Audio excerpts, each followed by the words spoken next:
Hello guys, ആദ്യ സോജ വ്ലോഗ്സിലേക്ക് എല്ലാ കൂട്ടുകാർക്കും സ്വാഗതം. വീഡിയോസൊക്കെ യൂസ്ഫുൾ ആയി തോന്നുന്നുണ്ടെങ്കിൽ മാത്രം നമ്മുടെ ചാനലൊക്കെ ഒന്ന് സബ്സ്ക്രൈബ് ചെയ്ത് സപ്പോർട്ട് ചെയ്യണേ. അപ്പോൾ ദാ ഈ ഒരു ചെടി നമ്മളെല്ലാവരും കണ്ടിട്ടുണ്ടാവും. നാട്ടിൻപുറത്തുള്ള ആളുകളാണെങ്കിൽ കൂടുതലായിട്ടും കണ്ടിട്ടുണ്ടാവും. നമ്മുടെ വേലി അരികിലും അതുപോലെ തന്നെ കനാലുകളുടെ സൈഡിലും ഒക്കെ ആയിട്ട് കാട് പിടിച്ച പോലെ വളർന്നു വരുന്ന ഒരു ചെടിയാണ് കേട്ടോ ഇതാണ് വാദം കൊല്ലി. ഇതിൻ്റെ തണ്ടാണെങ്കിൽ നല്ല വയലറ്റ് നിറത്തിലാണുള്ളത്. 1 മീറ്റർ വരെയൊക്കെ പൊക്കം വയ്ക്കുന്ന ഒരു ചെടിയാണിത്. അപ്പോൾ ഇതിൻ്റെ ഇലകളൊക്കെ ആണെങ്കിൽ നല്ല നീണ്ട ഷേപ്പിലുള്ളതാണ്, കടും പച്ച നിറത്തിലുള്ളതാണ്. ഈ ഒരു ചെടി ഉണ്ടല്ലോ ആസ്മ, വാദം, ശരീരവേദന, മുട്ടുവേദന, നീർക്കെട്ട് എന്നിവയ്ക്കൊക്കെ ആശ്വാസം തരുന്ന ഒരു ചെടിയാണ് എന്നാണ് പറയപ്പെടുന്നത്. പണ്ടുകാലങ്ങളിലൊക്കെ ഉപയോഗിച്ച് വന്നിരുന്നതായിട്ടും പറയപ്പെടുന്നുണ്ട്. അലർജിക്കുള്ള മരുന്നായിട്ടും ഈ ഒരു സസ്യം ഉപയോഗിച്ച് വരുന്നുണ്ട്.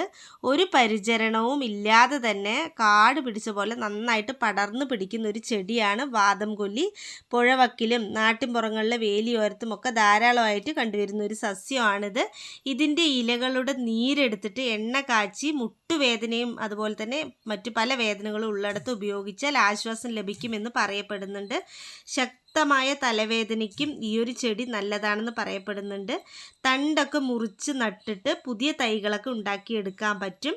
പെട്ടെന്ന് പടർന്നു പിടിക്കുന്ന ഒരു ചെടിയാണ് കേട്ടോ ഇത്. അപ്പോൾ ഈ ഒരു വാദം കൊല്ലി നമ്മളെല്ലാവരും തന്നെ കണ്ടിട്ടുണ്ടാവും. നമ്മുടെ നാട്ടിൻപുറത്തൊക്കെ വേലിയോരത്തും വഴിയോരത്തും ഒക്കെ നമ്മൾ കണ്ടിട്ടുണ്ടാവും. എന്നാൽ പക്ഷേ നമുക്കിതിൻ്റെ ഒരു യൂസ് മനസ്സിലായിട്ടുണ്ടാവില്ല. അപ്പോൾ വീഡിയോ ഒക്കെ എല്ലാവർക്കും യൂസ്ഫുള്ളായി തോന്നുന്നുണ്ടെങ്കിൽ നമ്മുടെ ചാനൽ ഒന്ന് സബ്സ്ക്രൈബ്